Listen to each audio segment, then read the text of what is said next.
ಪತ್ರಿಜಿ, ಬೆಳ್ಳುಳ್ಳಿ ಯಾಕೆ ತಿನ್ನಬಾರದು? ನನ್ನ ಈ ಬಟ್ಟೆಯನ್ನು ಯಾರೋ ಒಬ್ಬರು ಸೃಷ್ಟಿ ಮಾಡಿದ್ದಾರಲ್ಲವೇ? ಯಾರು ಅದನ್ನು ತಯಾರು ಮಾಡಿದ್ದಾರೋ ಅವರ ಶಕ್ತಿ ಕೂಡ ಇದರಲ್ಲಿ ಇದೆ.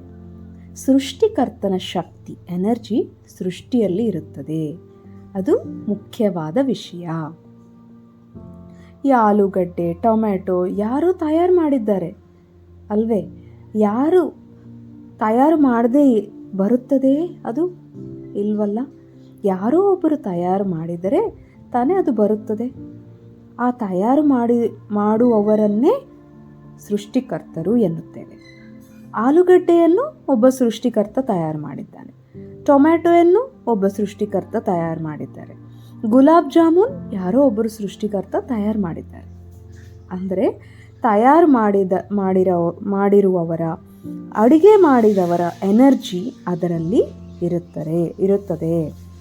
ಈ ಬೆಳ್ಳುಳ್ಳಿ ಅನ್ನೋದು ಯಾವ ಉದ್ದೇಶದಿಂದ ತಯಾರು ಮಾಡಲಾಗಿದೆ ಎಂದರೆ, ಶಾಕಾಹಾರಿಗಳನ್ನು ಮಾಂಸಾಹಾರಿಗಳನ್ನಾಗಿ ಮಾರ್ಪಾಟು ಮಾಡುವುದಕ್ಕೆ ಅಂತಹವರ ಸೃಷ್ಟಿ ಮಾಡಲಾಗಿದೆ.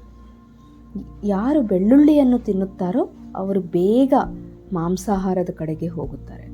ಅದಕ್ಕಾಗಿ ಬೆಳ್ಳುಳ್ಳಿ ತಿನ್ನುವುದು ಬೇಡ. ಬೆಳ್ಳುಳ್ಳಿ ಪೂರ್ತಿ ನಿಷಿದ್ಧ. ಪಿರಮಿಡ್ ಮಾಸ್ಟರ್ಸ್ ಯಾರೂ ಕೂಡ ಬೆಳ್ಳುಳ್ಳಿಯನ್ನು ತಿನ್ನಬಾರದು. ಯಾರೂ ಸಹ ತಿನ್ನಬಾರ್ದು, ಮುಖ್ಯವಾಗಿ ಪಿರಮಿಡ್ ಮಾಸ್ಟರ್ಸ್. ಧನ್ಯವಾದ.